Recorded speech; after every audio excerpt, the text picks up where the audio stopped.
Alright guys, alright, moving on to another D&D. Let's go Wizard Necromancer, and I can see it from this distance. There's a laptop right over there. Gives health on kill, but 3 times as much for necrotic. It's only 2 times for just any other spell. And so that is Grim Harvest. We want to use the Wonder Wither Bloom adapt. Whenever you deal necrotic damage or restore hit points using a spell, one target of the spell deals additional damage or regains additional hit points equal to your proficiency bonus. Now that part is funny. Now we're going to the next piece, is adapt to the Black Robes, and I talked about this last time. It has Life Channel, that's what it was called. Alright. You can channel your life force into the power of your magic. When a creature within 60 feet fails on a saving throw you cast, you can expend a number of hit points equal to the spell's level, or the spell level. Roll a number of hit dice equal to half the number, expanded, rounded up, and the damage the triggered creature takes increases by the amount equal to those dice. Now, what's cool about that is that if we wanted to increase that damage a little bit, we're going to go 1 into Cleric. This is a homebrew character. 1 into Cleric, we go into Blood Domain. Alright? Now, this is for any creature that has blood, which is the majority of the game. Where divine magic draws from inflicted wounds, worsening agony to your nearby foes. When you cast a spell at first level or higher to inflict damage to any creature that has blood, those creatures suffer additional necrotic damage equal to 2 plus the spell's level. So you're adding that with all the rest of that, even the necromancer wizard there. And of course you got a whole bunch of Eldritch invocations, which is going to work. And of course you got the Long Death Monk there. Alright. Temporary hit points. Oh yeah. You got that Blood Hunter, and then of course you got the Warlock. The Blood Hunter also has Crimson Rite, and I wanted to let you know this is a very fun fact. The Crimson Rite, it says its damages are what you get in the very beginning. You could actually go and get that 6th level Warlock, and whenever you do that, you don't have to get 14th level into the Blood Hunter, because you can change that damage dice already to necrotic. So you don't have to be a 14th level Blood Hunter Profane Soul just to get that necrotic damage. You can just automatically switch it out for the Grave Touch. And the Grave Touch just gives it to you. So you're fine. You can just deal necrotic damage rather than waiting until 14th level to get it. So now you can go over there and you have Blood Maledict, and it's called Curse Agony Bloating. That's the one that does a 1d8 every single time your opponent attacks. They also have disadvantage on, I believe, Strength and Dex. Yep, there's Touch of the Grave. Change damage output to necrotic damage for all of any kind. Yeah. By the way, if you are undead, if you take the thing and you do undead as a bonus action for that, you can cut through resistance. Yeah, it was either that one or you got the other one, and I remember that being in one of these, because it's both pardons, and I might be confusing them, but I know you get it in there, is that you can actually make them to where they deal all damage to them. They will ignore resistance. So if they were a barbarian, per se, you could actually make them ignore resistance to your damages. So they will take the full force damage no matter what or how you do in any area, including the fact that they will take extra damage anyways. I just think that would be super hilarious to do Blood Maledict.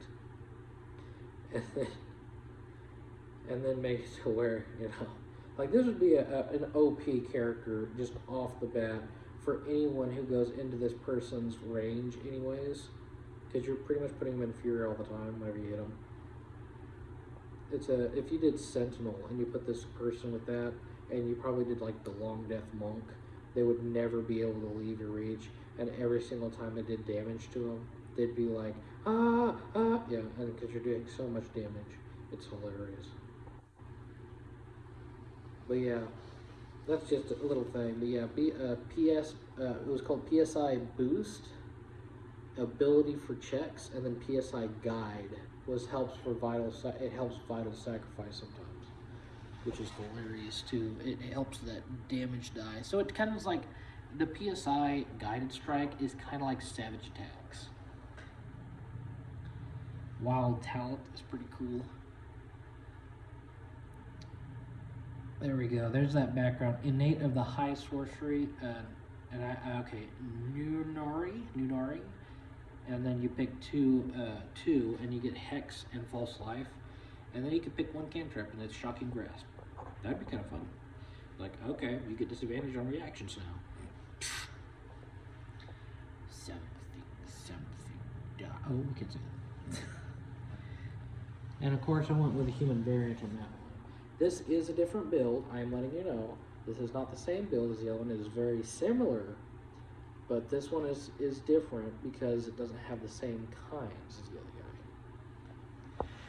Now, what makes the other one super duper special? We're gonna go ahead and try to nail 2 characters in one go here. Now, we talked about the Warforged before. So I wanted to just go ahead and get this Warforged going. So this Warforged construct is he's immune to sleep. Sorry, I got a phone call, but I know that phone call is a scam. Okay. All right. Immune to sleep and exhaustion, don't need to eat, breathe, drink, have advantage on saves to poison and resistance to it. Background, Outlander. Very good with like terrain. You have a general location, you have an excellent memory for maps, geography, and you always recall the general layout of the terrain, settlements, and other features around you. So we're going with Warlock 1, and so you're going to do Path of the Seeker, ignore difficult terrain. You have advantage on checks on escaping a grapple, mansibles, or rope bindings, and advantage on... Oh, that yawn went out of nowhere. Advantage on saving throws against being paralyzed. Now you go Barbarian 6. You can't be charmed or frightened, and this is Berserker Barbarian, while raging. You have resistance to bludgeoning, slashing, and piercing damage. Paladin, 10th level, is immunity to disease. Lay on Hands is an ability it has. Divine Smite, an aura bonus to saves. Resistance to spell damage. Aura of Courage. Creatures within 10 feet of you can't be frightened. This one is the Ancient Paladin. Fighter Champion level 3, 19s and 20s crit. Yeah, 20s crit. Weapons melee. I'm getting, my phone is being blown up, I swear. I have got 1, 2, I have,